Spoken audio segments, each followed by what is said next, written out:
వీడు భూములకు తీసుకొచ్చాడు. సీతారామ ప్రాజెక్టు 80% పూర్తి చేసి పండగ నిలబడ్డాడు. ప్రాజెక్టు రికార్డు సమయంలో 9 నెలల్లో పూర్తి చేసి తిరుమలాయపాలెం మండలం గాని పాలేరు నియోజకవర్గం గాని నీళ్లిచ్చిన మాట వాస్తవం కాదా? పాలమూరు రంగారెడ్డి ఎత్తిపోతల పథకం దశాబ్దాలుగా వెనుకబడ్డ పథకం 90% పూర్తి చేసిన మాట వాస్తవం కాదా? 45,000 చెరువులు మిషన్ కాకతీయలో బాగున్న మాట వాస్తవం కాదా? అవును, కేసీఆర్ గారు అప్పు చేశారు.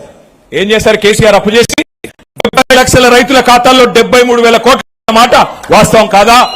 కేసీఆర్ గారు అప్పు చేశారు. చేసి వాస్తవం కాదా? 29,000 కోట్లు కేసీఆర్ అప్పు చేశాడు. కరెంట్ ఇవ్వకుండా మీరు కష్టపెడితే రైతాంగాన్ని 24 గంటల రైతులకు ఇచ్చిన ఒకే ఒక్క 50,000 కోట్లు కరెంటు మీదనే ఖర్చు పెట్టిన నాయకుడు కేసీఆర్. ఉచిత కరెంటు కోసం, కరెంటు ఇన్ఫ్రాస్ట్రక్చర్ ని ఇంప్రూవ్ చేయడానికి 1,00,000 కోట్లు ఖర్చు పెట్టిన కేసీఆర్.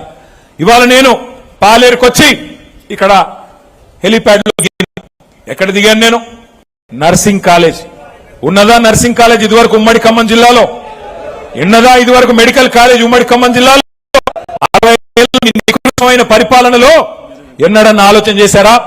అట్లాంటిది కేసీఆర్ గారి నాయకత్వంలో 9.5 ఏళ్లలో కేసీఆర్ గారు అప్పు చేసిన మా ఎస్సీ పిల్లలు, ఎస్టీ పిల్లలు, మా బీసీ పిల్లలు, మా మైనారిటీ పిల్లలు, అగ్రవర్ణాల్లో ఉండే పేదలు మెడికల్ విద్య, నర్సింగ్ విద్య, ఇంజనీరింగ్ కళాశాల విద్య అందుకోవాలని ఇవాళ మీ ఉమ్మడి ఖమ్మం జిల్లాలో 2 మెడికల్ కళాశాలలు, 2 నర్సింగ్ కళాశాలలు, ఇంజనీరింగ్ కళాశాల మాట వాస్తవం కాదా?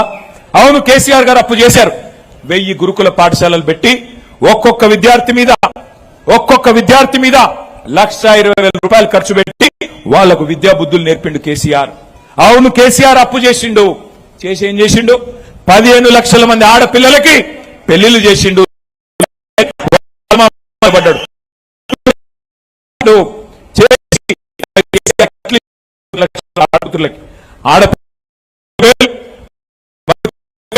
ఇచ్చిన మహానుభావుడు ఎవరైనా ఉన్నారా? అందుకే నేనంటా ఉన్న కేసీఆర్ గారు చేసిండే అనుకుందాం. మరి నీ ప్రభుత్వం వచ్చిందా? 4 లక్షల కోట్లు అప్పు చేస్తుంది కదా 2.5 ఏళ్లలో. ఏం పీకినావో చెప్తావా? రైతు బంద్ వేసినావా? రైతు బంద్ వేసిండా? రైతు బీమా కట్టిండా? కట్టలేదు. ఏం పాలేరులకి స్పెషల్గా ఇస్తున్నారా? తులం బంగారం అన్నాడు, ఇచ్చిండా? తులం బంగారం వచ్చిందా? 4,000 పెన్షన్ వచ్చిందా? నిరుద్యోగులకు 4,000 ఇస్తానని ఇచ్చిండా? ఆడకూతుర్లకు 2,500 ఇస్తానని ఇచ్చిండా? స్కూటీలు అన్నాడు, ఇచ్చిండా? స్కూటీలు రెవెన్యూ మంత్రి గారు లూటీ మాత్రం జోరుగా ఉంది. పొంగు లూటీ మాత్రం ఆయన లేటు కాదు, పొంగు లూటీ మొత్తం లూటీయే తప్ప చేసింది ఏందని నేను అడుగుతా ఉన్నా.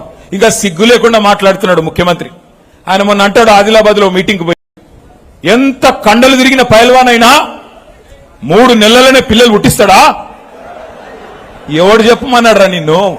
100 రోజులని ఎవడు చెప్పమన్నాడు? ఆ సన్నాసి కూతలు కూసిన సన్నాసి ఎవడు? ఆ బాండ్ పేపర్లు రాసిన జేమ్స్ బాండ్ ఎవడు? వాటిని మళ్లీ తీసుకుపోయి గ్యారంటీ కార్డులను పంచిన ఎదవలెవరు చెప్పు? అది చేత కాకుండా 3 నెలల్లోనే పిల్లలు పుట్టిస్తారా? సరే ఓకే రేవంత్ రెడ్డి, 3 నెలల్లో పిల్లలు పుట్టరు నాకు తెలుసు, నీకు తెలుసు. మరి 30 నెలల్లో పుట్టపోతే ఏమనాలరా? నాకు తెలవకడుగుతా. 30 నెలలు అయిపోయిందిగా, మరి ఇప్పుడు ఏమనాలి? నిన్ను ఏమని చెప్పాలా? నిన్నేమని పిలవాలా? నేనైతే అనలేదు భయ్యో, నేను అనేది ఒకటే. వీళ్ళు కూడా మనకు చెప్పేటోళ్ళు అయిపోయినారు. ఇవాళ అప్పుడప్పుడు కాలం బాగాలేకపోతే వానపాములు కూడా 3 ఫీట్లు ఉన్నోడు కూడా 30 ఫీట్ల పోదులు కొడుతున్నాడు. వానపాములు కూడా నాగుపాములే పోదులు కొడుతున్నాయి. నేను మిమ్మల్ని అందరినీ కోరేది ఒకటే, నాకు తెలుసు, మీకు తెలుసు, రేవంత్ రెడ్డికి తెలుసు, శ్రీనివాస్ రెడ్డికి కూడా తెలుసు, మళ్ళా గెలిచేది ఖచ్చితంగా కేసీఆరే, మళ్ళీ ముఖ్యమంత్రి అయ్యేది కేసీఆరే, అందరికీ తెలుసు. అందుకే నేను మిమ్మల్ని కోరేది జాగ్రత్తగా ఉండాలా, మనం కూడా జాగ్రత్తగా ఉండాలా. ఇంకా ఇంటర్వెల్ దాకా సినిమా అయిపోయింది. లాస్ట్ 1 ఇయర్ ఎట్లాగూ ఎలక్షనే, మిగిలింది 18 నెలలు. ఈ 18 నెలలు ఉపేందర్ రెడ్డి గారు చెప్పినట్టు చక్కగా కార్యకర్తల్ని మంచిగా కడుపులో పెట్టుకొని చూసుకొని, మీ డైనింగ్ టేబుల్ కాడికి, బెడ్రూమ్ కాడికి కార్యకర్త వచ్చినా చక్కగా చూసుకొని అన్ని సవ్యంగా గనక పార్టీ నిర్మాణం చేసుకుంటే మనకు తిరుగులేదు. కానీ ఎట్లా ఉందంటే పరిస్థితి ఈరోజు ఎట్లా ఉందంటే, వీళ్ళ దోపిడి ఇంత అంతా కాదు. పక్కనే ఉన్నది ములుగు జిల్లా. ఆ ములుగు జిల్లాలో కూడా 4,000 కోట్ల దోపిడీ మీ మంత్రి గారే చేస్తా ఉన్నాడు. ఇసుక దోపిడీకి తెరలేపినాడు. 12 కోట్ల క్యూబిక్ మీటర్ల ఇసుక ఇవాళ అక్కడ కూడా గిరిజనుల సొసైటీల పేరిట 12 కోట్ల క్యూబిక్ మీటర్ల కోసం స్కెచ్ చేసింది మీ మంత్రి గారు.